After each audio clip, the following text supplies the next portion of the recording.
Right, if I can welcome you to the FCCT, our resident bookworms.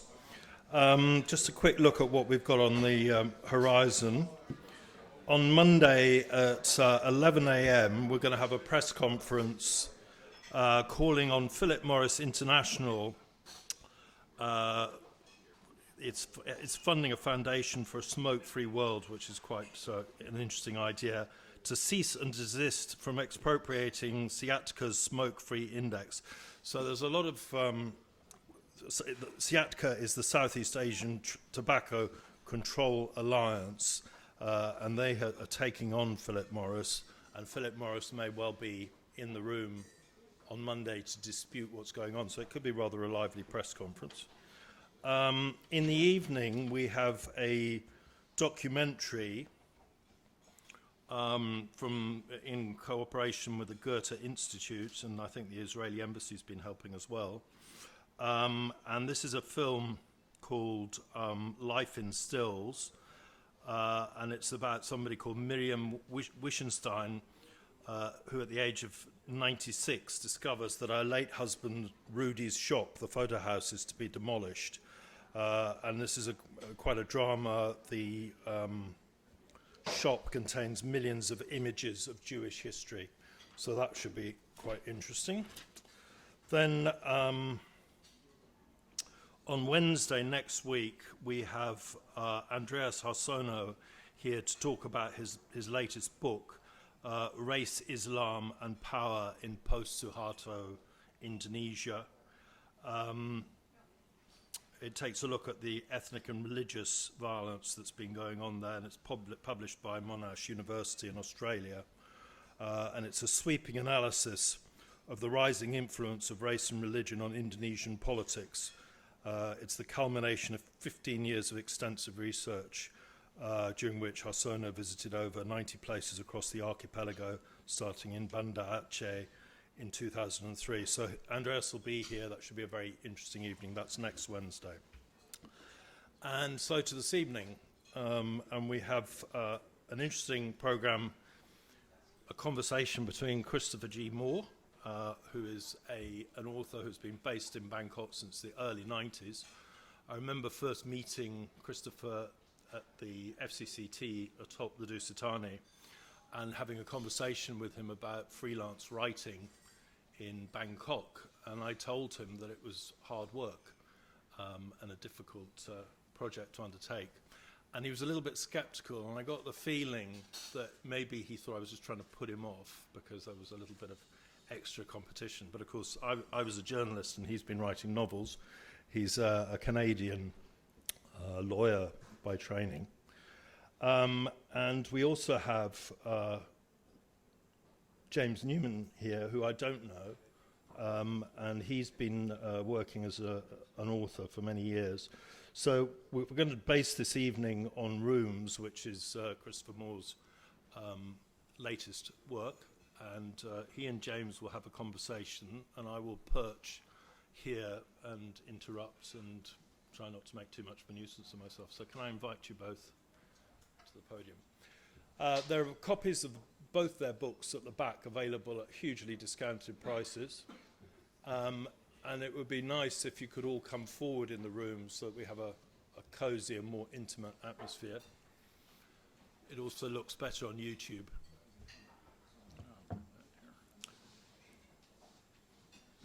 So, Chris. Thank you for that introduction, Dominic. I think our recollection is slightly different about the first meeting at the Dusitani. I arrived at the end of 1988 and soon became a frequent visitor to the club, which was then at the Dusit. And indeed, I think the last time I had a gig like this was at the Dusitani in 1995 for a book called Comfort Zone, with Sterling Silliphant was then occupying a place next to me and doing an introduction during that time. Tonight I'm talking about a nonfiction book, not one of the Calvino novels or standalone novels that I think established some reputation for having written. I've done 10 nonfiction books, and this is the last in the series, and it's taken me about three years of research in order to write the book. So what I'd like to do tonight is give a bit of an introduction, lay the groundwork of what the book is about, and then open a discussion with James Newman, who's a well-known crime fiction writer and filmmaker and podcaster here in Bangkok. And so the two of us will then take specific aspects of the book Rooms and discuss them. And I hope at the end of this conversation that we'll have a lot of good questions from the floor. So I'd like to begin with this introduction. A little over a week ago, I was in London staying with friends, and being a storyteller, one of the things I love to hear are other people's stories, and so I encourage that. And my host and hostess were quite forthcoming in stories. One of them involved their daughter, Megan, who had gone to Zambia on a safari. And this is some years ago, she was in her early 20s, and she went with several friends, and they had seen the National Geographic specials, Discovery Channel, read the books, seen the YouTube videos, etc. So they thought they were well prepared for the adventure ahead of them, but not so fast. The first night was reported to have been one of the most frightening nights of their life, and part of it has to do with the sound of an African night.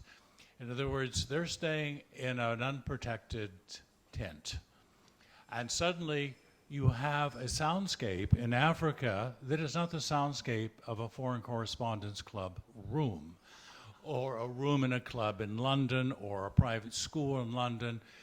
There's no preparation for people like us to go to Africa and suddenly to process certain sounds. And what I like to do is to cue up a couple of examples of what I think Megan and her friends heard before they fled that night to return to London. So the first sound cue will be, I'll let you guess the animal.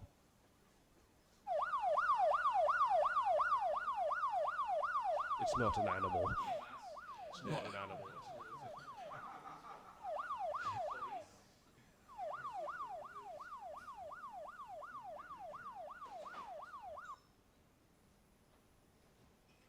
This was always going to be a problem, the queuing up of the animals in the night. But the first sound.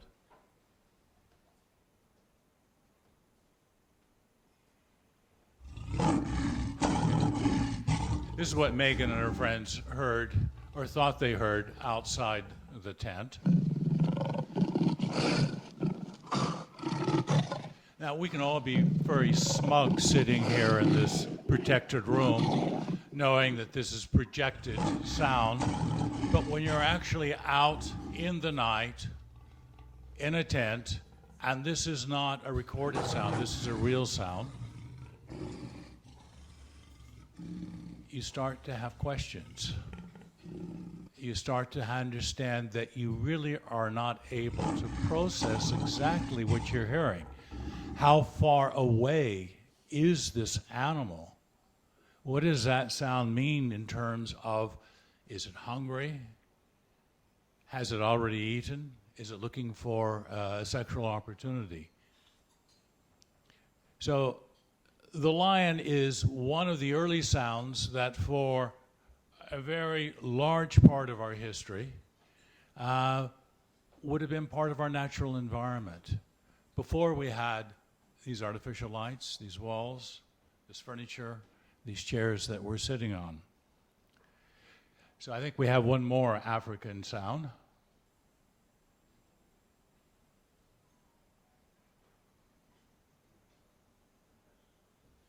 And they didn't last the night, let alone the holiday. Is that right? No, they left later that night. I think it was after this next sound cue that. So the lion they were okay with. They got through the lion. They got through the lion, but it was this sound of this animal.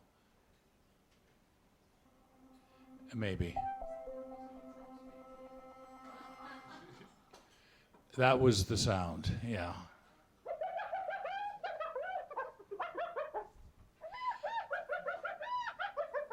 Do you know what that sound is? It's a hyena. Very common in the African night. And a quite menacing, terrifying sound for 3 young women in their early 20s from London.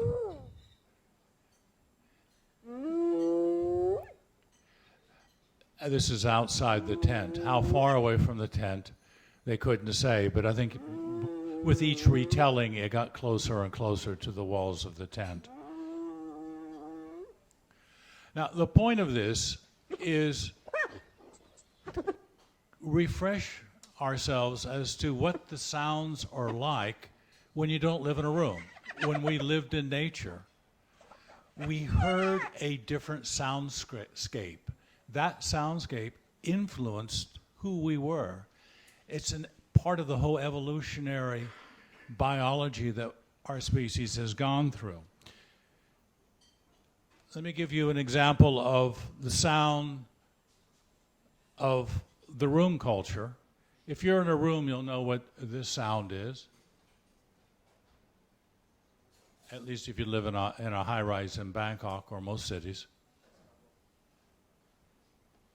Most rooms have one of these nowadays. They probably should do. You know what that is? It's a smoke detector. Okay, there you go. So smoke detectors, we are accustomed. We know immediately what this mechanical sound is. This isn't a sound made by an animal. It's not a sound made by a human. It's a sound made by a machine. And if you think about most of the sounds you hear all day long, they're not animal or human sounds, they're machine made. And whether they're inside, like a smoke detector, and then the last sound cue is the sound of a big city. Recently, spending time in London, I heard a variation of the sound. I've heard it in New York and Toronto. Regency for Expats is staffed by internationally qualified advertisements in the insurance capital of the world.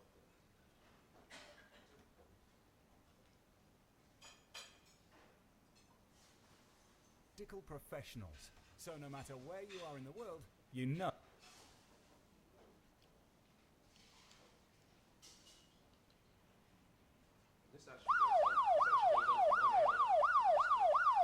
Yeah, I don't recommend that anyone spend an hour listening to this, but if you live in a big city, probably throughout a day in New York, you would easily hear more than an hour of this, at least when I lived there in the 1980s.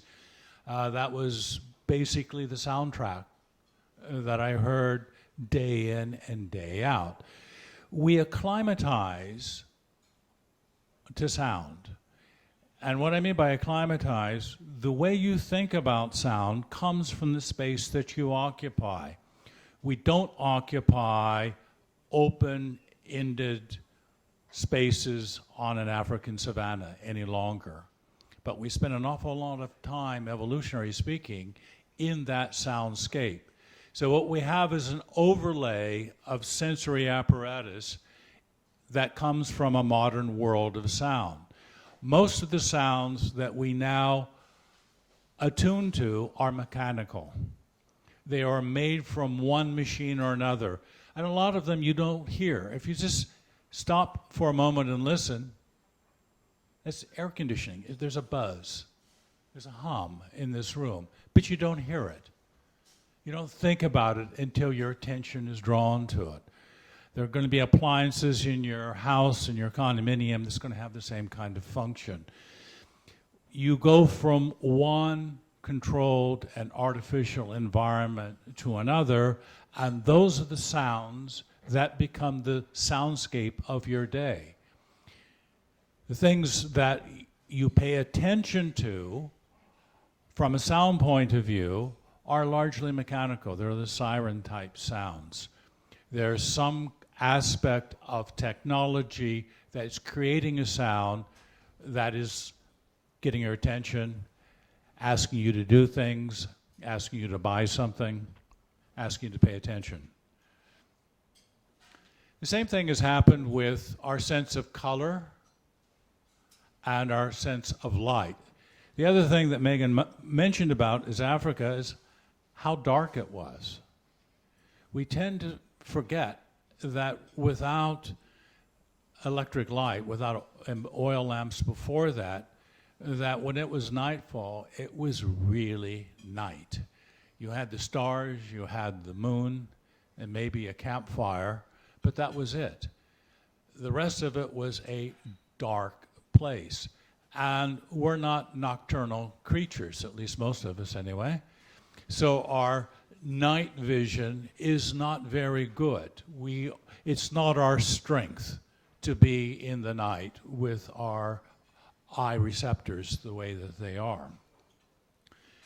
So the way that we perceive color originally was just from nature. We did not make up any colors. Any color that we perceived came to us in a natural setting, whether it was red for a strawberry or a watermelon or yellow for a mango.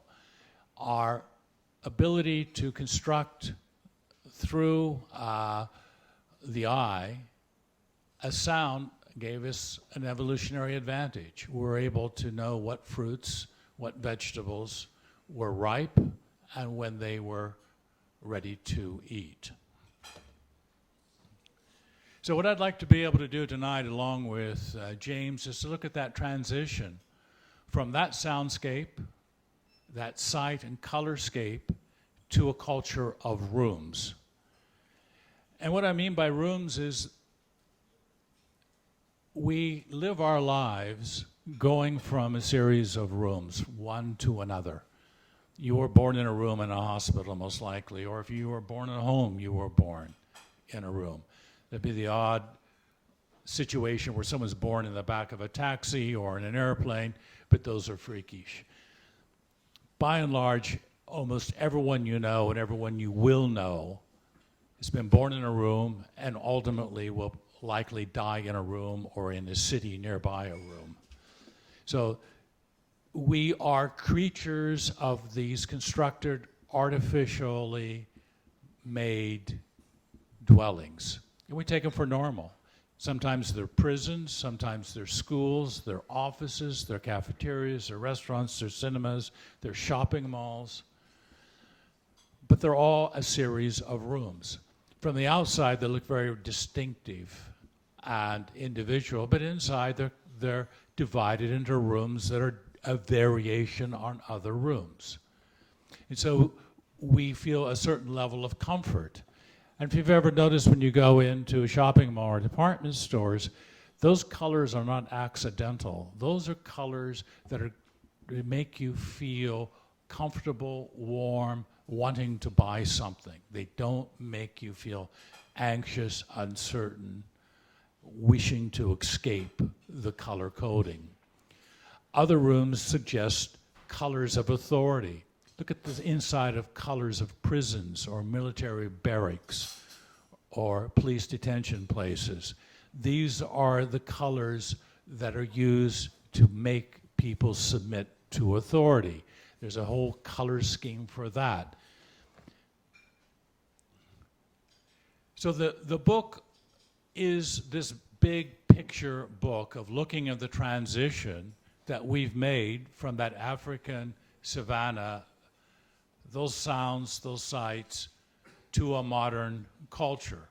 Now this has happened over about a period of 300,000 years. We've been around as a species a long time. I think when I was in school, it was the notion that we'd been around about 125,000 years, but the archaeological evidence has shown that it's now about the 300,000 year mark. And members of the Homo sapiens species, ones that would look just like us and could be sitting at the bar of the FCCT unnoticed, have been around for about 150,000 years. Now, when we look at 350,000 years, that's a long order of magnitude. It's estimated that there are about 100 billion people who have lived over this period of time. 100 billion people. We're now 7.6, 7.7 billion people. So most of the people who, of our species that have ever lived, have lived long before us. Now, let's have a look at some of these ideas. The first being is, how long did it take, or why did it take so long for us to move out of that savanna and into a room culture? Well, there are a lot of things that had to be got right, including a certain population density, a certain level of mathematics, of geometry, of trigonometry. In order for engineering, you can't construct a building like this just on what you feel is the right thing to do with a particular beam at a particular time. You need a certain kind of expertise, and that took a long time to develop, and you need writing. And you need a certain level of specialization. Now, all this didn't happen at once. It's not as if there was a newspaper report 6,000 years ago, if there had been a newspaper. The rooms culture has started. It predates. There were settlements, fairly large settlements, in agricultural communities before the room culture took off as an independent source of populations that were beyond the band level. Remember, for most of that 300,000 years, we lived in bands, and those bands were small. They were somewhere between 15 to 25, 30 people, no more than that. And those bands were highly mobile. We tend to forget. Our lives are very immobile compared with our ancestors.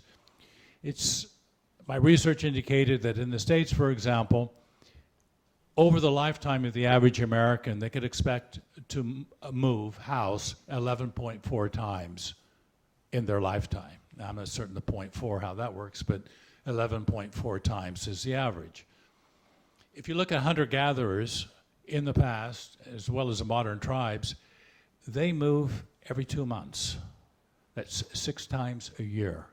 And that means everything and everyone moves to a new location every 2 months. By foot, what you can carry, only what you can carry, moves that frequently. We don't have a conception of that because our mobility is basically mobility between rooms. You came from some room to this event tonight, and after it ends, you will go to probably the same room or another room, and the lighting will be very similar. You won't hear the hum of your aircon, but you'll feel the coolness, because without the aircon, it would be very hot, and that's a natural environment that, again, we're excluded from experiencing. So if we were to show a history of that 300,000 years for that 100 billion people, and that history would take a very long time to show. What I've got is a very short clip of showing year by year, very rapidly, how Southeast Asia's civilizations changed in 6 minutes over 2,500 years. After we look at part of this clip, I want to get back to the point, and the point being how long that period of time is and how long it would take to view it at this rate.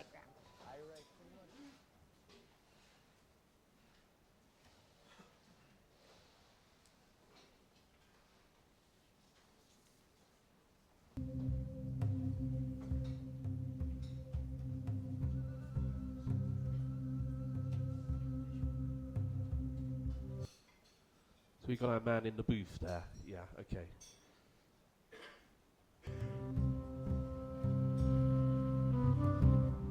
It starts at 500 BC and goes up to the present day, showing you the spread of civilizations and populations during a 2,500 year period.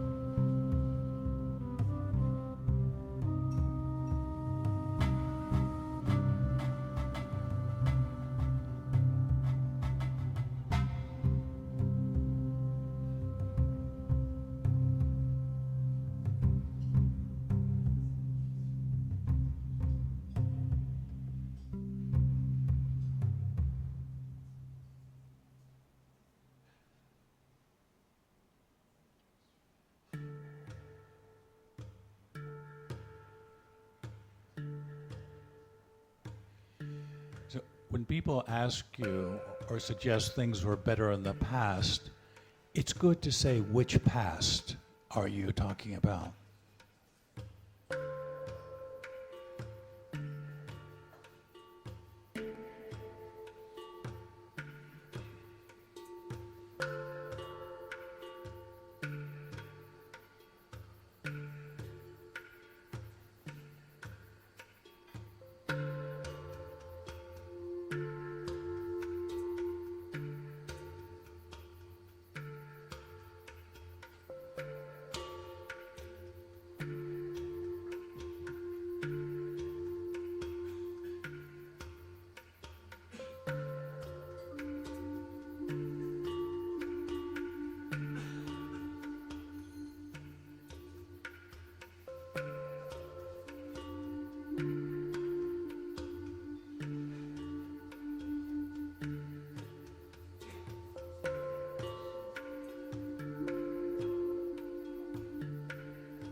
Right.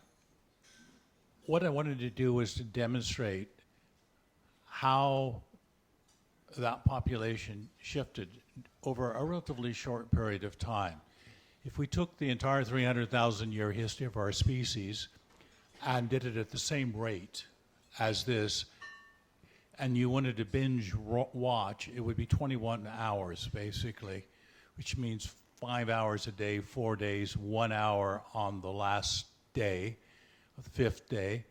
And on the fifth day, when you watch the last 6 minutes, this would be just a fraction of a second because the rest of the global history would be in that last 6 minutes as well. The point being is how recent all of this is and how astounding it is to think how much we've changed as a species and at the same time how much we've stayed the same. So if you go back to the planet about 6 million years ago, there were 6,000 years ago, there were an estimated 7 million people. really the rooms dwelling culture that we have now wasn't really established until about 1800. I mean, we had obviously lots of populations living in rooms, but in 1800, basically 88% of the world population was illiterate, and 94% of the world's population lived in extreme poverty or slavery. So the best rooms were really reserved for very few people, and those are the ones that are now our great historical monuments by and large. One of the consequences of the room dwelling culture that we've constructed is it was built on domesticated livestock and agriculture. Because before agriculture and domesticated livestock, there was no real fungible, accessible, legible assets of wealth. People were just on subsistence. But if you could know when a rice crop was going to be harvested, you could show up with your troops and collect the tax immediately. And that gave a huge impetus for people who were able to organize and plan and use coercion to basically enjoy the wealth that was extracted from others in the area. It worked so well that it worked on us. And what Rooms is it's a look at how living in these constructed dwellings has created a human domestication and submission system, one that we basically take for granted, one in which we have norms and values that allow us to live as non-kin in large groups of people, unlike other primates, and able to cooperate unlike other primates. For example, you'll never see two chimpanzees working to carry a log back to camp, or a group of chimpanzees erecting a dwelling. They don't cooperate. Most animals cooperate, if at all, at a very limited level. We have a system that's based on mass cooperation, and that system is a system that requires the use of rooms to house people that are needed for cooperation at whatever stage of the system needs them. So before we enter the discussion, I want to give you a checklist to think about. And it's how room dwellers have constructed their experience in the world. In other words, how we, everyone in this room, how we see the reality, first of all, from our shelter. Your space is very important to how you perceive the world. This is not a wide open space. It has walls and ceilings and a floor. It's fixed, it's permanent, it's knowable, it's secure. It's many things that nature does not offer. It is a shelter, a protection from nature. The blinds are pulled. We can't even see a night sky. We're totally enclosed, and that's totally normal for us. Second thing is sounds. When you go home, listen to the sounds of your own place again. Listen to them for the first time, as if you just walked in and you want to know there's more than silence there. Listen to the sounds outside. What of those sounds are mechanical, machine-made, and what are those sounds from other human beings, or God forbid, a bird or an animal? Light, the same thing. There's been a lot of current neurological research on how we perceive light, and LED light, and how our brain perceives light. In low sodium light, our brain perceives faces as green.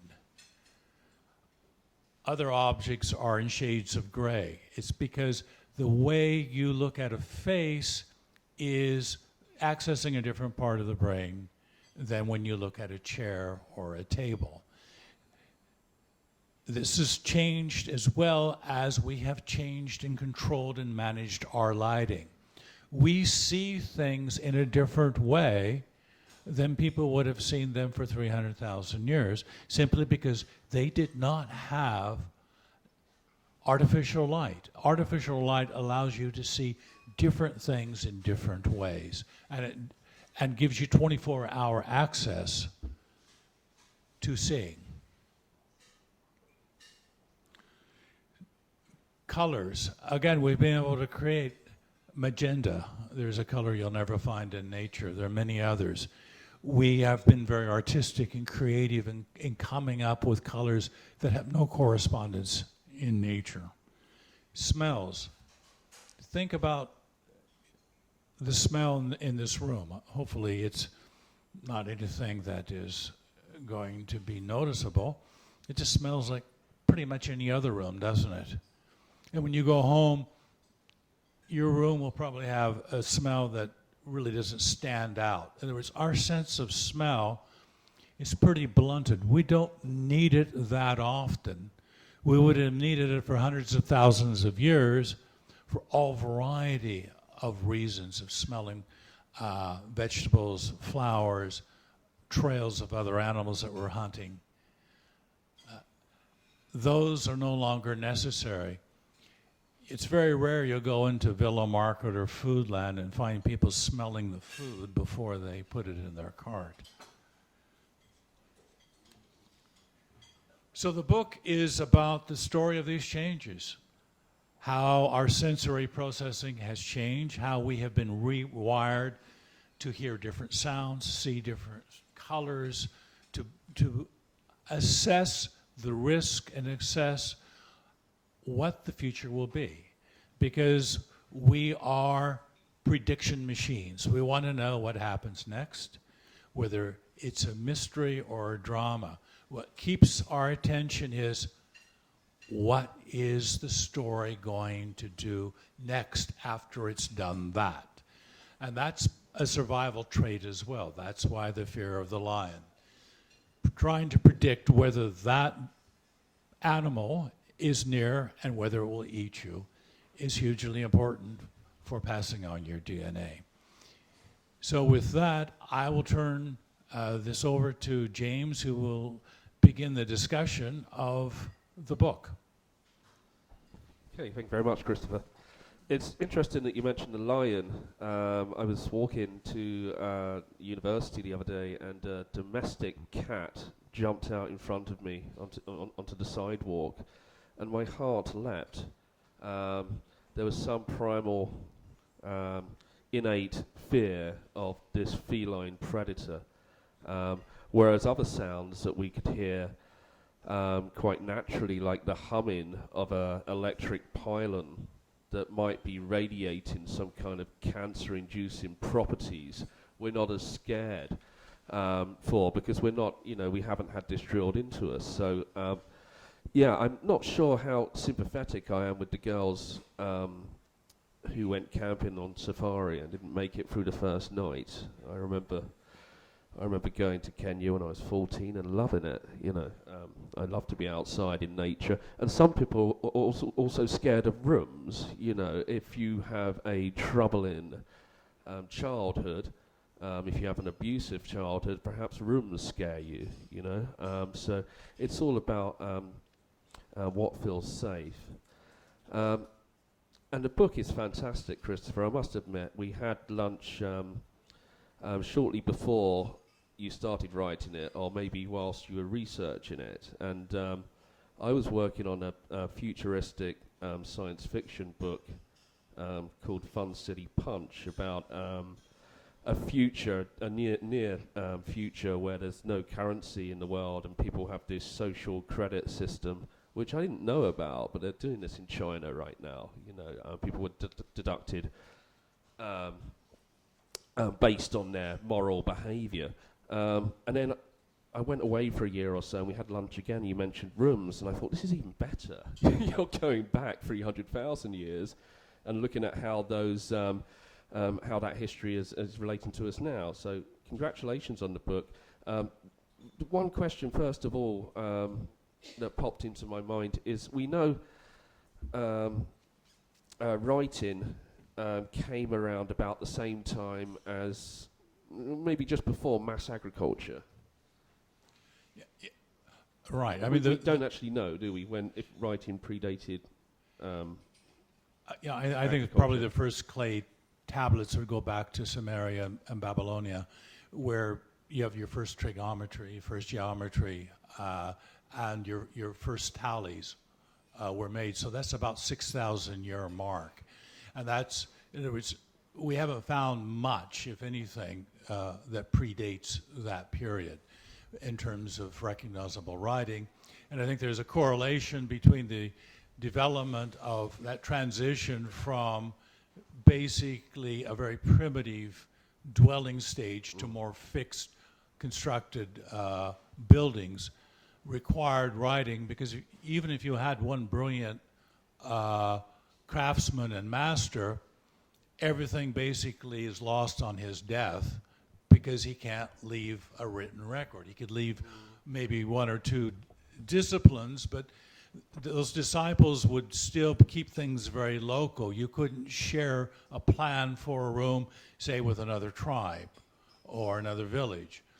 That wouldn't have been, that would have been very difficult to do. So writing was a hugely important aspect in what was able to fuel the transition between those temporary shelters into more fixed and permanent ones in the first villages and cities and towns. So but one thing I wanted to mention about the cat jumping out with you, James, is it's another thing. Think about how controlled the motion is in every room you're in. You don't find people doing, weird kind of motions. You don't have animals. You're not surprised in any way. That motion being controlled is something that you don't have in nature. There are things that will happen that will surprise you, but surprise will be part of the normal hum of the aircon that we take for granted. So we not only live in these rooms, we're pretty immobile, we have very little motion, our light and our color is controlled, and so far we're not zombies. That's an accomplishment. Well, you may think so.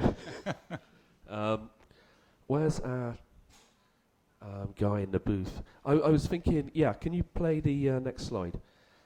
Talking about rooms got me to thinking about Bangkok and homelessness. And there's this guy I've seen a few times around the city. The last time I saw him was on Soi 71, Sukhumvit on Priddy. And he has, he's homeless and he's a graffiti artist of sorts. And he draws these really bizarre but intelligent plans of the city with all these rooms connected, like kind of engineering flow charts or some kind of mind maps. This guy is fascinating. And he seems to feel there's some kind of conspiracy in the city that he can't quite articulate because he's a little bit crazy. But is is an urban homeless person in this part of the world with a passion, which he clearly has, is he living a less desirable life than, say, a rich stockbroker up in a condo in a room with less to worry about or more to worry about? What's the large existential question there? I think you start with that. For 290,000 years, everyone was homeless. Homeless was the normal state of our species. It's not something that's just happened recently. It's over the last 10,000 years that people have started to be able to move into a dwelling, and then from moving into a dwelling to have an expectation that a dwelling is required for them to have a satisfactory life. So there are a number of steps that we had to go through in order to psychologically prepare ourselves for living in rooms, because by living in rooms you define your confinement, as it were. And so you have to agree that you're not being confined, that actually you're free. It's a very Orwellian thing. The room makes you free because you don't have to live outside. Living outside now is a negative. What before was just not just ordinary, it was everywhere. There was no exception to it, basically. Now, for people who are homeless, they are the pariah. They're thought to be a social problem, which they are, economic and political. And I think probably that increase will go up dramatically in the next 10 years as climate change starts to have an impact. And we're going to find out that the room culture, first of all, is largely responsible for creating the climate situation we're in and can't sustain what seems to be coming in terms of extreme heat, drought, flood, pandemics. I mean, one of the things I just mentioned very briefly is one of the things that kept the numbers down in terms of the size of towns and cities were epidemics. Time after time, like 90% of the people end up dead because of some pathogen that's brought in by a stranger, or, remember, no sanitation, mixing of sewage with drinking water, made for a very short, dangerous existence. They were much worse off than before moving into a room culture. But moving outside of that, think for a moment, 10 years from now, our power grid doesn't allow us to have lights. It doesn't allow us to have aircon. Yeah. It doesn't allow you to come to the penthouse on a lift. You have to walk up the stairs. I think the audience would be thin for that kind of adventure. But that's the kind of future that we're looking at, and that's what the controversy is about. We have a room culture that is being protected by a lot of different sources and a lot of different people, whether it's in the oil, gas, and coal business, who have a vested interest in making certain that their products are the ones that keep the light and the aircon going and the lifts running. I think we was looking at something today, Christopher, where it was a new Netflix TV show, and David Attenborough was introducing the premiere, and I think the quote was 96% of all mammals on the face of the earth are us, or the domesticated animals we use for food, such as poultry, chicken, farming animals. And the kind of the point I get from your book is that we are domesticated animals. We are kept under control in rooms, often acting against our more primal urges, and whilst keeping animals in that same state, and this simply can't continue to happen. And nature might find solutions for this with natural epidemics, disasters, that sort of thing. Otherwise, it just doesn't seem sustainable within rooms. Yeah, no, I think you're right. There's a big political issue here, is that once it becomes better known that the rooms that we built are built on a premise about energy consumption and extraction, and that premise now has been re-examined, and it's quite clear that it's destructive in ways that are measurable. Mathematically, statistically, the science is pretty clear on this. Yes, there are going to be some uncertainties of how fast and when, but it's happening at a more rapid rate. The point being is, imagine any country where most of the rooms become uninhabitable. Think of India, for example. We've already had a short little dress rehearsal in the south of India with temperatures of 45 plus, with drought, there's no water. You take a city, Chennai, which has a population of Philadelphia, and it has no water. What are you going to do with those people? Those people will have no choice but to be on the move.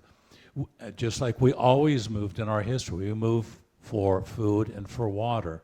We can exist without food up to a month. We can exist without water 3 days. So if villages and towns and cities start to run out of water, there's no way people can live in those rooms. They will be abandoned. So where will they go? We're not sure where they will go. But the UN estimates, at current projections, there could be 250 million to 1 billion climate refugees in the next 35 years. That's a lot of people. There are now in the world 72 million refugees. So instead of small bands of nomadic groups, there'll be mass migration in thousands, tens of thousands, looking for more suitable places. So we spoke about the hunter-gatherer life, and I was interested because we don't know too much about it, pre-agricultural society. How did these people get along? There were various bands of them. They would work best in groups of about 12 or 14, a hunting party. They would have this kind of telepathy within the band of hunters, and they would their life was quite well organized. And was there much friction between groups in competition for new pasturing grounds and fertile places to forage and places to hunt? Do we know, or do we think? Was it a short, brutal life, like Hobbes would say, or did they live in, peaceful harmony? Do we know much about that from your research? My research indicates that we don't really know. There's no real historical record. There's no writings. Those people are long gone, along with their memories of the actual events that would have happened. So we can't say with any amount of certainty, how violent, how much conflict there was between bands and groups. We don't know that. What we can say is that we know our species today, and our species today is basically, we are from that original 300,000-year-old group. In other words, each of us carries within us a lot of the DNA and a lot of the wiring that allowed us to prosper in ecologies all over the world. We're very adaptable from the Arctic to the tropic. We've been able to find ways to adapt. So that shows a resilience in the species that a lot of species don't. You don't find lions or chimpanzees having migrated and populated all different zones on the planet. They don't do that. They stay local. So I think locality is an important aspect, and it's going to, like the clip you saw in Southeast Asia. If you look at it one way, what you were watching is a clip of orchestrated violence and murder. That's what civilization was about. It's basically taking over other people's rooms, their wealth, their agriculture, their livestock, because it has value. And if you can basically slaughter them, you've got all of their rooms, all of their livestock, all of their crop at a profit of the soldiers that you've lost deducted.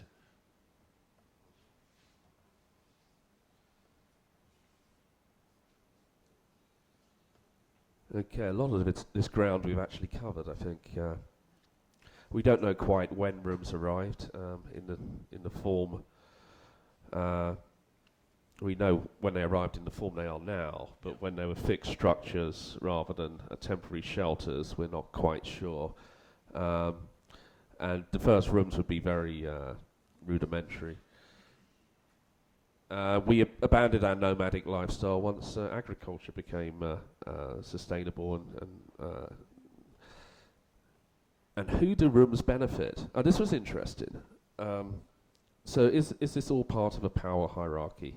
Do rooms lead to towns, lead to cities, lead to countries, lead to global businesses controlling the world? Is it all part of a path of power? I think a case can be made is that if you go to the pre-room history, kinship was very important, but it was very limited. You had 15, 25 people who were your kin. If you want to scale to a large population, which you need for an army, You need to be able to scale from kin to family, from family to tribe. You need to have people feel the same about a large group of people that they felt for 15 or 25 people. That took a lot of energy, a lot of time to be able to do it. Now, it's evident from at least one scholar that probably for 1,000 generations, maybe longer, our species living in those bands were quite egalitarian. And the reason they think that is from anthropologists who spent time with modern hunter-gatherers like the San in South Africa, is that there was no clear alpha male. The alpha is the person who says, do this, go there, don't do that. And everyone lives in fear of that. Anyone who would try to do an alpha male thing, according to this research, for 1,000 generations was basically ridiculed, made fun of, isolated, and if he was a true bully, he would be exiled or killed. In other words, alpha males or alpha females were not the standard. The alpha male got a real important chance with rooms. By breaking that 15 to 25 people, you can pretty well control, because you know everyone very well. You see everyone every day. You see their good sides, their bad sides, their weaknesses, their strengths.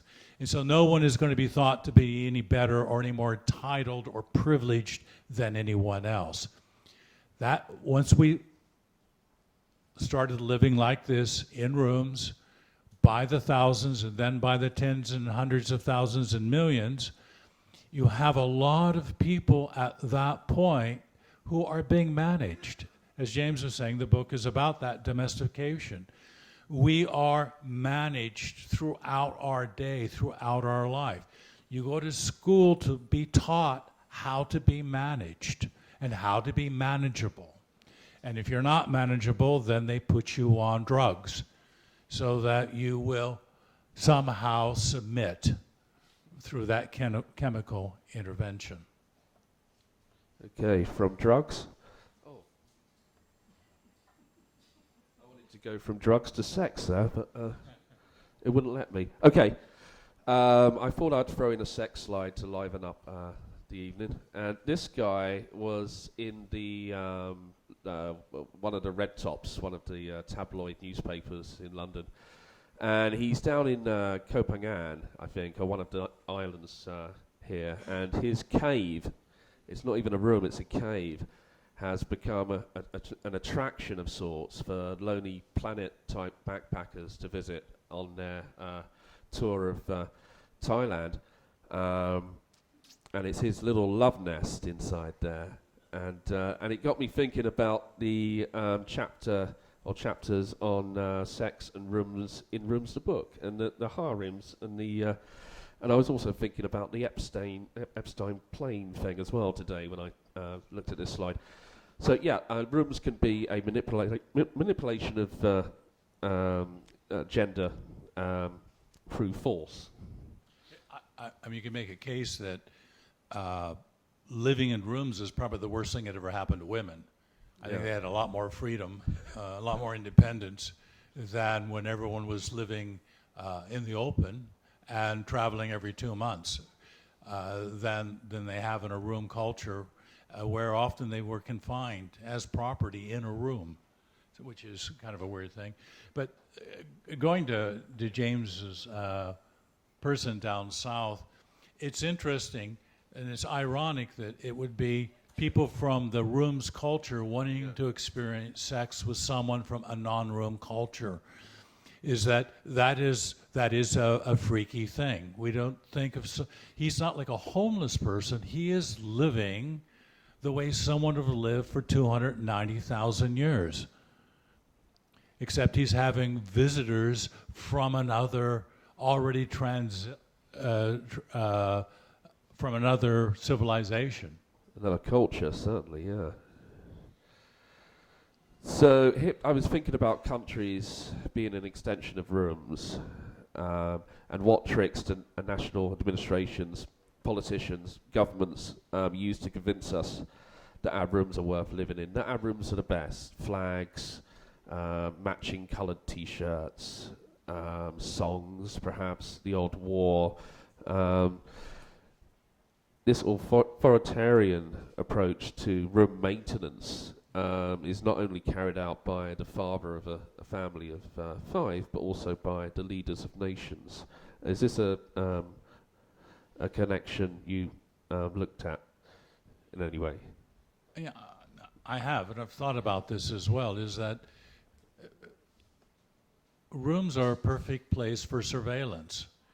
And we self-surveil all the time. Every time you're putting in some Google search, you're allowing some surveillance software to register the fact that someone is registering diagnosed for headache and fever in Bangkok, and that goes into some database that will be collected to see if there's going to be an outbreak of flu in the city. But it happens for all kinds of other things as well. So yes, authoritarianism is the ultimate outcome of living in a confinement where your thoughts, your moves, your desires, your wants, your depressions, your secrets are basically open for others to go through, whether it's government or large corporations. So that when you shut the door to your room, you're no longer alone in the way you would have been, say, 30 or 40 years ago. There are the invisible parts of a surveillance system, if you're any way on the internet, that will be tracking you. Could you imagine, if 15 or 20 years ago there was a knock on the door, and you opened the door and it was some guy in a brown suit, and he asked you for your name, your date of birth, who your 1,000 friends are, what colour you like, what band you like, what TV show you like to watch, where you went yesterday, where you're going to go next week, where you normally go on holiday, you would close the door in their face. You would close that door. But now we voluntarily give this information away, and it's all being held in a room of some sorts. And we've yet to know the consequence of this data sharing, which we've been involved in for too often, for a long time now. We don't know the consequences.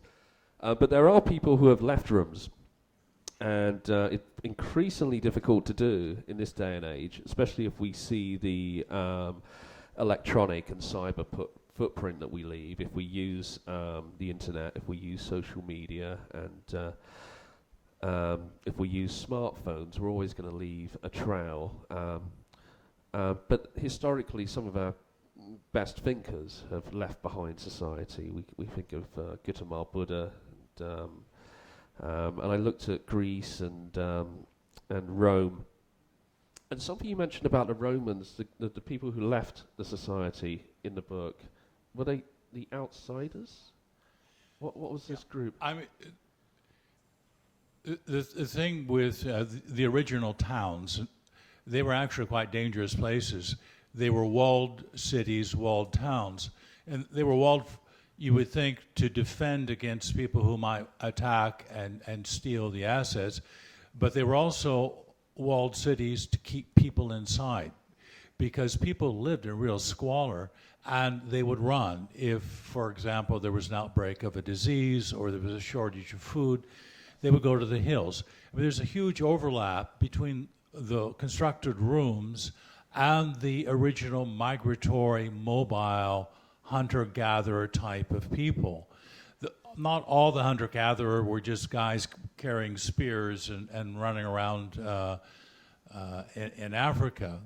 Hunter-gatherers were as diverse as any other population, but they didn't live they lived on the move. And they weren't accumulating wealth. They were not capitalist in any kind of way. So as a result, you have that kind of division, and you can't really recapture that because we are now locked in a room culture. There is really no place to run.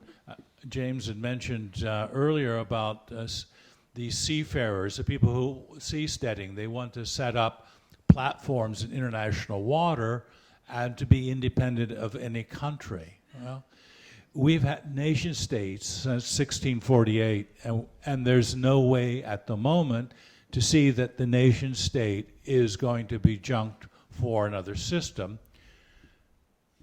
And if there's another system, it will probably be coming from the new technology, artificial intelligence, other ways of governing, other ways of decision making, which may overtake, assuming that climate change doesn't get us first. And you can picture the the escapism here, the escapology of trying to get outside of a room, and with the advent of artificial intelligence or with virtual reality, you could be sitting in a small hut, a shack even, not even what we'd call a modern room, and immersing yourself in a artificial environment and feeling that you're escaping the room culture, whereas you're if one was to look from outside, objectively, you're completely within that room culture, and perhaps that is where the room culture is leading, to explore outside the room in our minds whilst remaining inside. So I was wondering if there is hope for nomadic workers. We looked at digital nomads, people that move around the world, working online, and the seasteading community. Again, it's like the guy who's immersing himself in an artificial reality. The seasteader, although it's a lovely idea in theory, they are in an enclosed space for much of the time on a body of water, and it's like a prison to escape another prison.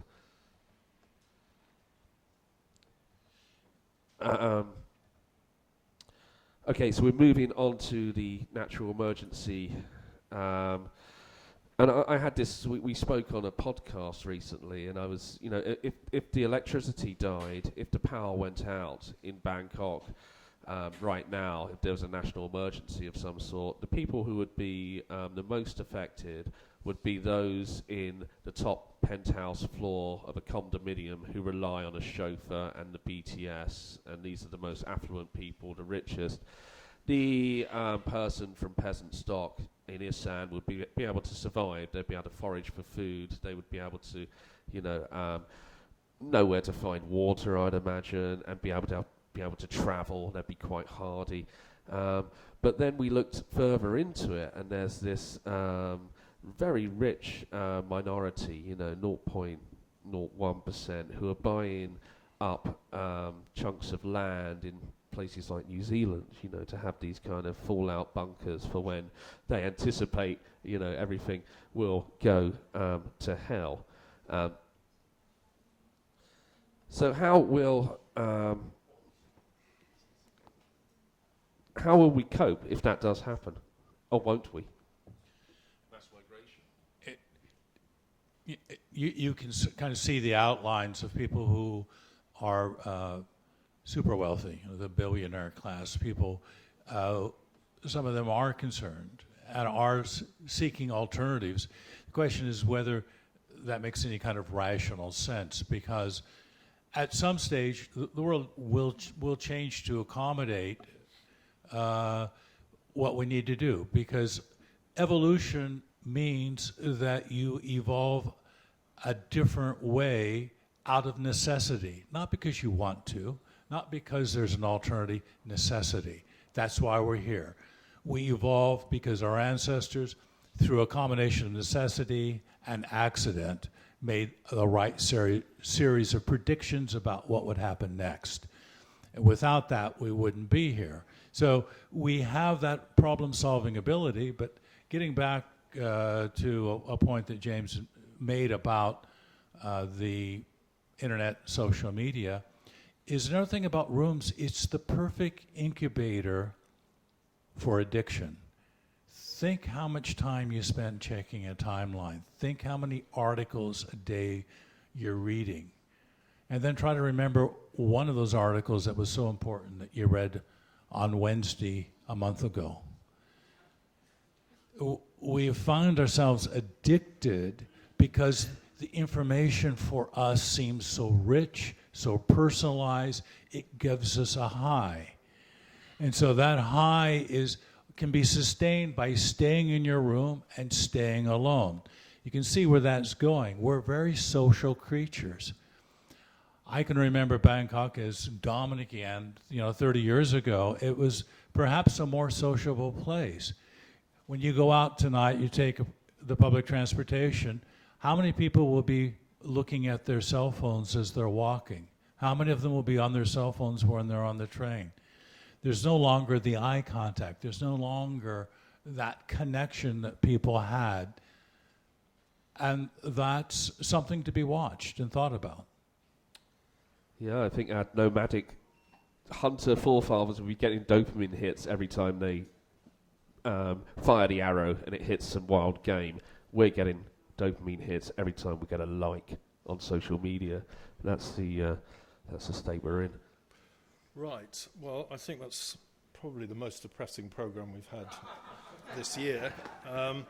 But before I open it to the floor, what can you tell us what you get to at the end of your book, or is that going to? Is it as bad as it sounds? The end of the book is I look into the deep future. It's like everything else. We don't know how the future will unfold because there are just too many moving parts at this point. But we have to understand that we always think we live in a special time. We all think that we're special, that this is an emergency time. Actually, we live in a mediocre time. It's like any other time. We will get through what we have to get through. There will be things that will go wrong. There will be things that will be unpleasant. But ultimately, a 300,000-year-old species is not going to disappear in 50 years, 100 years, or 500 years. That gives us a lot of time to do a lot of things that need to be done to get us a different kind of relationship with this planet. Our relationship is twisted. It's twisted towards a certain kind of energy use. And as long as we don't see that, we continue to want those kinds of relationships. We have to move away from that. Where we move to next, I don't know. Peter. Hi, Chris. Chris, you're best known for your novels about Bangkok, Seymour side, and other novels about Thai culture and Cambodia and the region, Southeast Asia. When I think about other authors who have dared to go into this area that you ventured into with this book, basically prehistory and examining Homo sapiens and what we are as a species. You think of somebody like Jared Diamond. I mean, he's an ornithologist, and Edward Wilson, who is entomologist, right? I mean, these guys are scientists, right? So how did you go from being, or how did you dare to go from being an author on basically mysteries and some other topics as well to this very new region for you?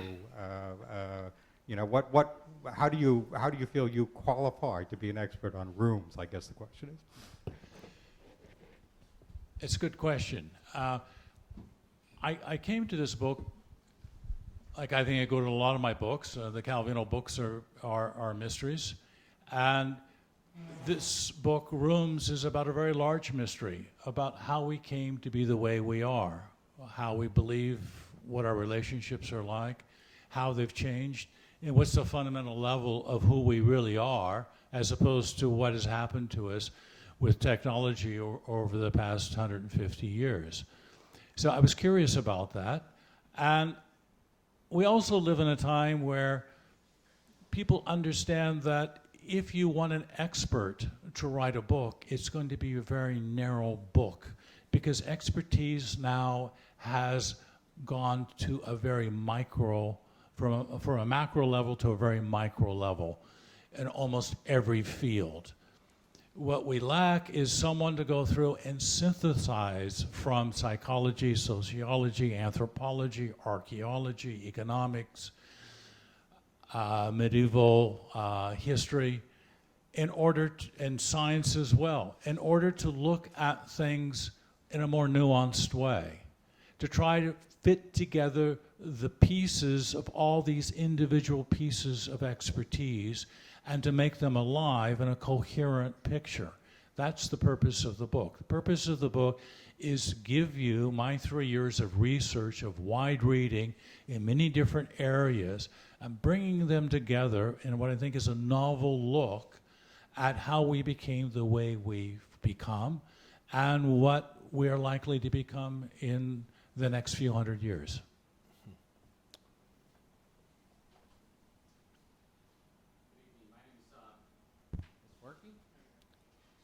Can you guys hear me? Okay, there we are.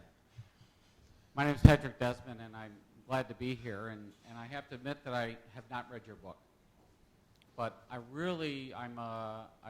in love with history, and so the fact that you chronicle where human species has gone from hunter-gatherers to modern day, that's what I love. But I have a feeling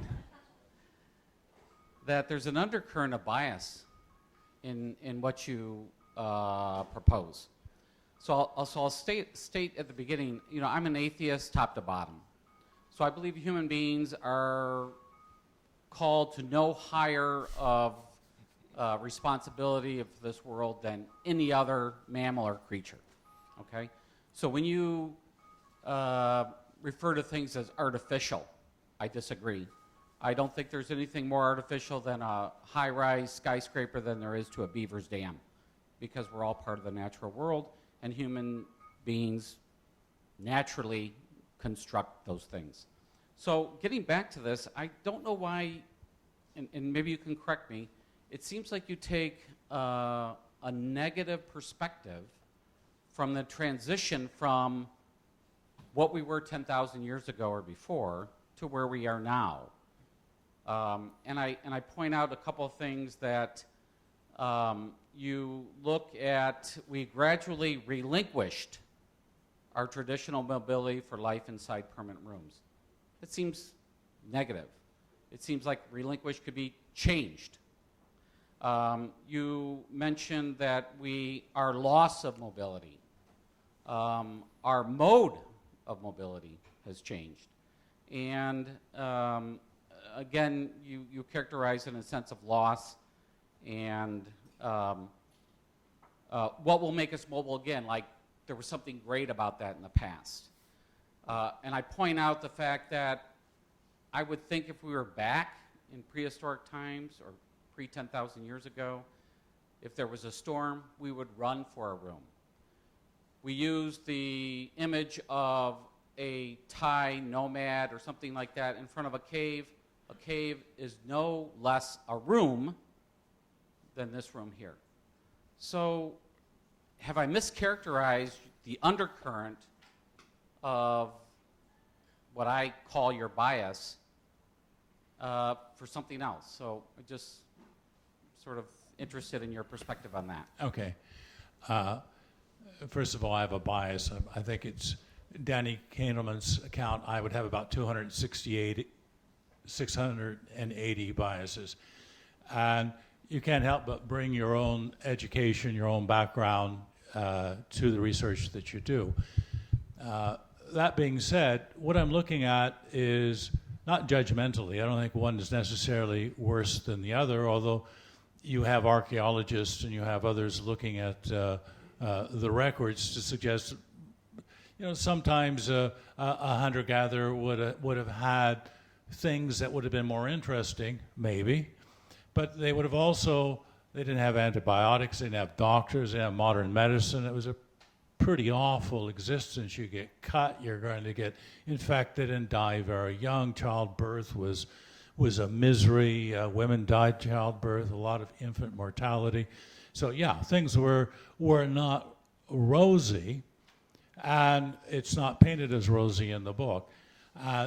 What I'm looking at is just what happened during this period of time. we went into a period of agriculture. Agriculture happened long before the rooms revolution happened, because agriculture was just basically saying, we can grow enough to feed our family. We don't have to move every 2 months. And so that would make sense. I mean, this is a logical thing that you would think, okay, well, and there are other people thinking the same thing. And so before you know it, you've got a hamlet with 20 families living there, farming the adjacent land. And that would have happened for thousands of years. These things did not happen overnight, 10 years, 100 years. They happen over a very long time. And they don't happen in isolation. They happen with a lot of other things happening in terms of population growth, in terms of resource accessibility, in terms of technological changes. It doesn't have to be a big technological change. It could be a very small thing that cuts down on the amount of traveling time, things like that. Or an ability to make a ship that allows you a wider range of travel to take your goods and get your goods back. All of these things are important factors and happened over that long period of time. But from about 6,000 years, more and more people started to live in rooms. And really, if you look at the modern world, we're modern from about 1900, if you think about it. Before 1900, you didn't have high-rises, and for a very good reason. There was no elevator.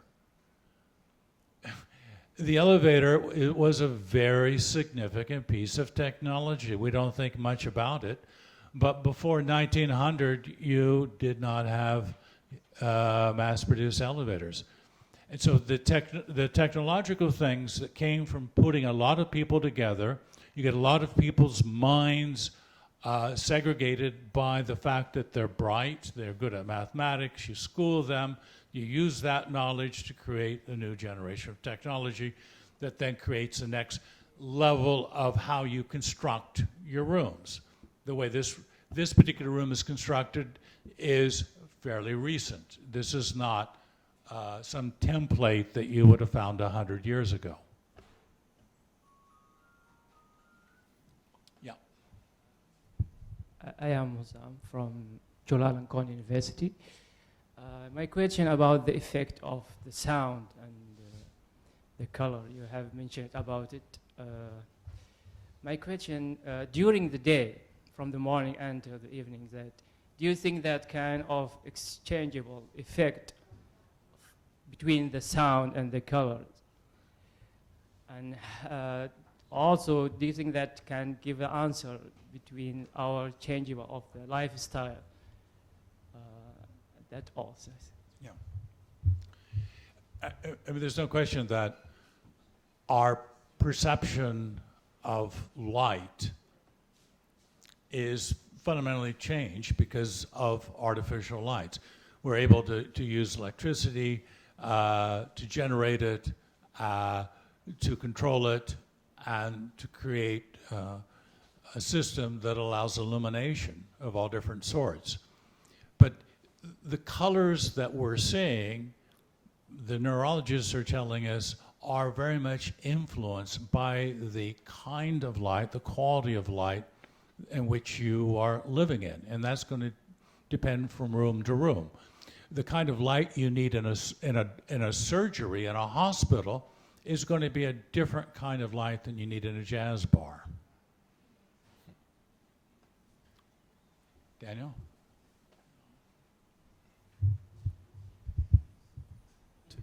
Hi, Chris. Linka, I'm from UNDP.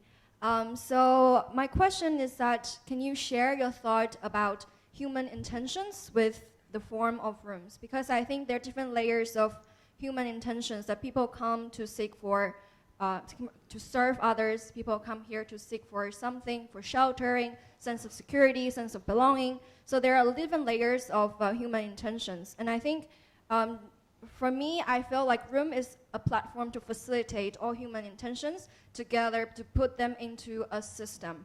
So I'm curious about your thought of what do you think about the function of a room for the different layers of human intentions? Excellent point. most rooms are designed to communicate their intention or their expectation, whether it's a dining room or a ballroom or a sitting room or a billiard room or an armory room, a library. All of these will signal to people who enter them what they can expect to find and what kind of person identifies with building that room. Because if you look at your room, it is a mirror of how you identify yourself. It identifies your intentions about what you value, what you think is important, what you have selected. Of all of the thousands of millions of objects you could put in your room, you chose these things. When you go into a person's room, have a look. That's what they chose. The world is full of millions of choices, but they chose those things. They did it out of intention, and they expect you to approve and to like that.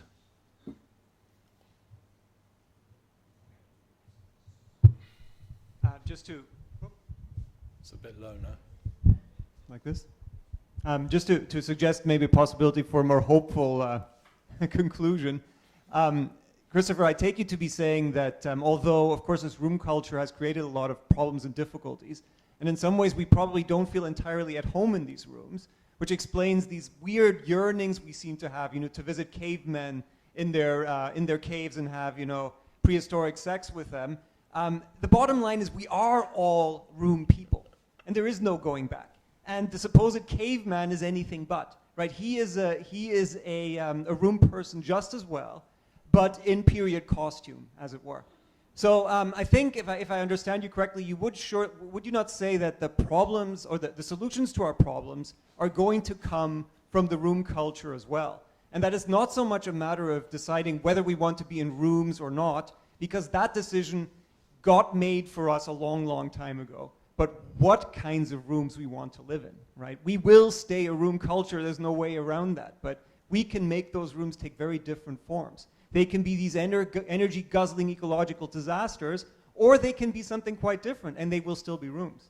And they can harness all those things that we have learned and that we can do because we are room people to solve these problems that have been side effects. Wouldn't you agree with that too?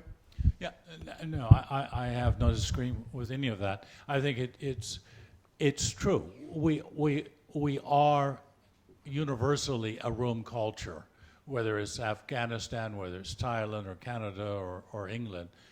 That is a shared premise. We disagree about a lot of things, but we don't disagree about a world that is constructed around people living in rooms and claiming those people as your citizens. That's the way the whole world is divided. Now you will have people who are perhaps quasi-entertainers, such as the naked guy in the south of Thailand, who's finding a clever way to make a living. But that is a kind of a local Walt Disney program. It's not real. No one would suggest that there's anywhere left where you have a culture.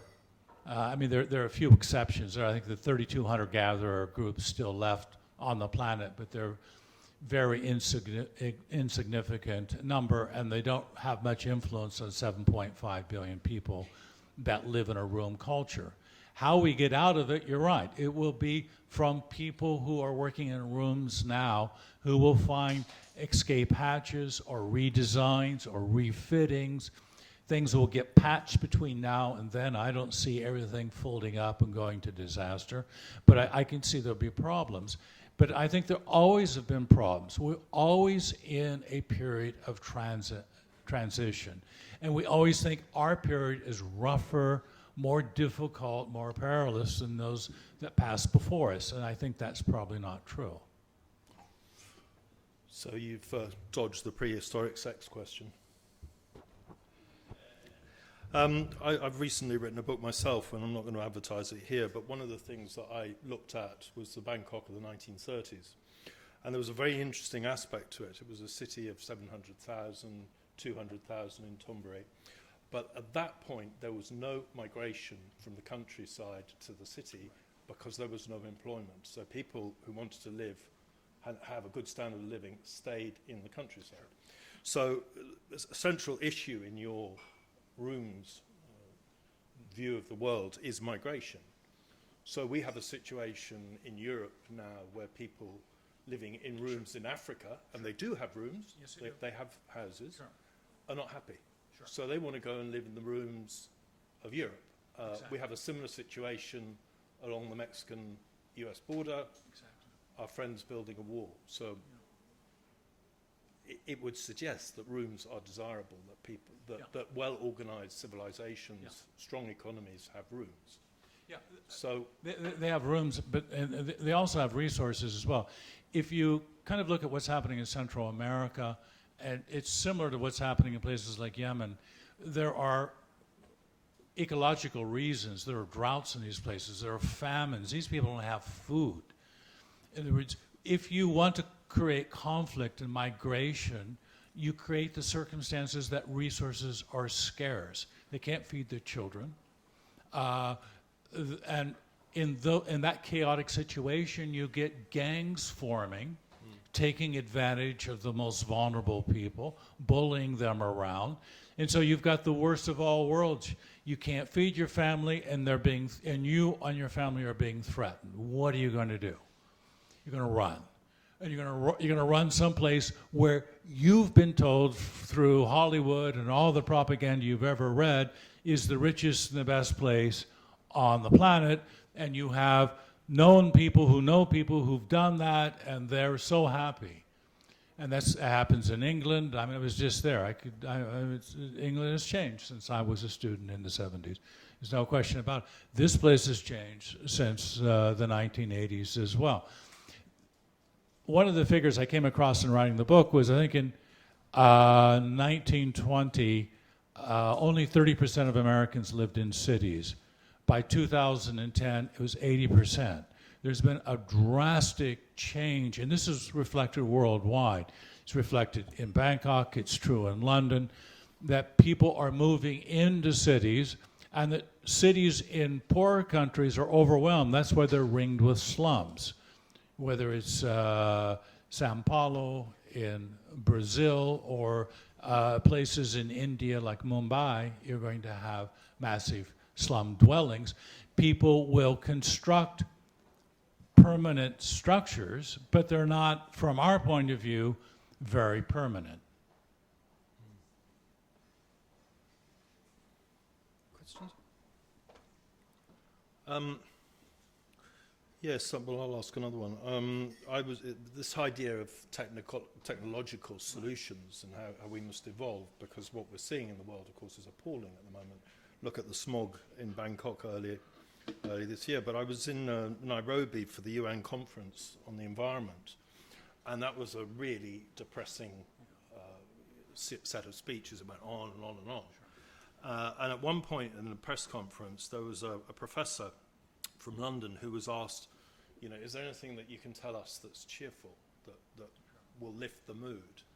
And he said, yes, there's one thing that's come out that's absolutely stunning, and that is China and its development of solar power and wind-driven turbines. And they've pushed all the money that they channeled into wrecking the world steel industry, but they've done that with something that is a net good for mankind. And this really took root. A lot of people were very interested by it, and there was one UNEP person who said that it's conceivable that in Africa they could generate all their power requirements without burning any fossil fuels. This is an astonishing thing if it's possible. So, I mean, your very depressing view of the world that we're all going to hell, the glaciers are melting, and I'm not disputing it, that I think we should be very concerned about what's happening to our environment, but actually, going forward, we do have solutions. The message from the UN people was if we just do the right things and adopt the policies, enforce it, clean up plastic, blah, blah, blah, we can wing it. We can get through this problem. I mean, I agree. We know what the problems are. We know how to fix them. And I'm encouraged to hear that the Chinese are putting money into alternative energy systems. But the reality is that most democracies are under the influence of big coal, gas, and oil conglomerates, a big pharmacy. The notion of citizens vote, people don't understand, is basically now an empty ritual. Whoever they're going to elect basically are going to be people who will make certain that the subsidies continue with the oil and coal and gas. I mean, listen to President Trump. He leaves no doubt in anyone's mind that that's his alternative. So, I mean, you can be highly optimistic and say, well, somehow China is going to overcome that kind of craziness. And given enough time, I think they probably could. The question is how much time do we have? And the UN officials are saying maybe 12 years, 12, 20. Yeah, so it's a very short window of time to create. First of all, you have to have the science, then you've got to have the technology, and then you've got to be able to scale the technology, and you've got to be able to finance that scaling. And that all has to be done in this short period of time. I hope it can be done, but it's got the drag of the existing system trying to pull it down time-wise because it's in its advantages. I mean, ExxonMobil and the others have $2 trillion of oil reserves that they don't want to lose, and they're fighting for that. But there are other forces in action, and there's huge public support for reforming these sorts of abuses. So, people can vote and buy electric cars. Yeah. The Chinese happen to build more power stations, coal-fired power stations, than anybody on Earth. Sure. But they're moving away from it. Sure. And the banks in Singapore refusing to fund any more coal-powered power stations. These are all little bricks in the wall. I mean, the message was everybody should do something. A little bit helps. Plastic bags, whatever. But your grim outlook. It's not grim. I'm just asking, is there enough time for the technology? I don't know the answer. These are all the right questions. Yeah. I don't know. But my concern would be as we move to what I would call an allocation economy, which is sort of post-socialism, because people don't have jobs, they've got to be given money to live, income, and they're being monitored constantly. All these things are going on. What is not the biggest threat pointlessness, that people suddenly have no reason to live. They don't have a job, they're bored, they live online, they live in their boxes. This is a very corrosive It's Aldous Huxley kind of world, isn't it? Yeah. Where basically you have soma, and it makes the people satisfied. It's enough, But as I say, I'm not optimistic or pessimistic. I just don't know enough about what's in line and how that's going to scale during that period of time.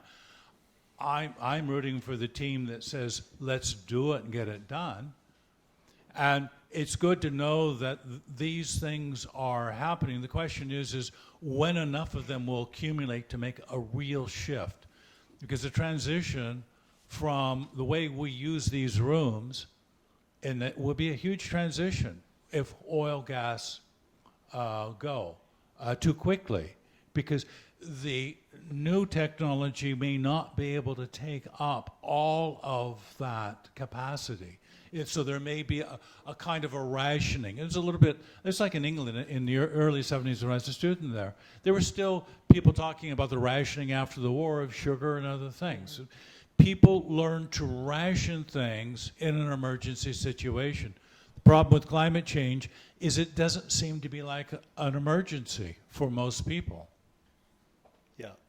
Well, I mean, the arguments on energy are basically all economic, that if you drive down the cost of the alternatives, then coal, which is actually hard to extract, becomes more and more unviable. This is something Trump doesn't realize. So there are strong arguments in that direction for a more optimistic outlook. Right, are there any more questions? I don't want to hog the floor. Yes? A couple of quick practical ones. Do you expect your book coming out on an e-reader soon? It should be on Amazon. Okay, I looked on Kindle today and I couldn't find it, but I'm not necessarily confident trying to find it. If it's on Amazon, it should be on Amazon, then Kobo, K-O-B-O. Kobo? Yeah, Kobo's a good one. And I look forward to reading it, but more importantly, what's going on with Calvino? He's resting. Oh, okay. We don't want to hear that.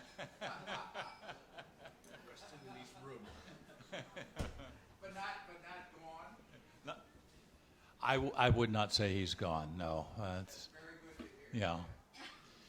He's busy. Look, we've got books up front. If any of you would like to buy a copy of one of my books or one of James's books, please do so, and I'd be happy to sign them. Yeah. So they're at the back, they're at bargain prices. So I'd like to thank Chris and James Newman for rather a cerebral evening, actually. I don't think the FCCT's up to speed on this. A few corrections. You mentioned that chimpanzees don't cooperate, but ants and lots of insects do. So the animal world does actually have some very good examples. And you said that most people in Bangkok were born in rooms, but in fact most people are born in taxis on their way to hospitals.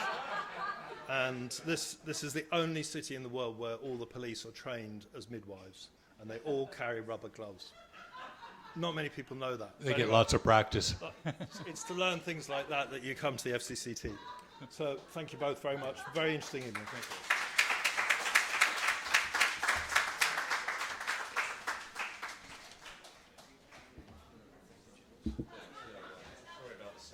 You know, one of the really interesting things is when you talk about so time, this is going to be different.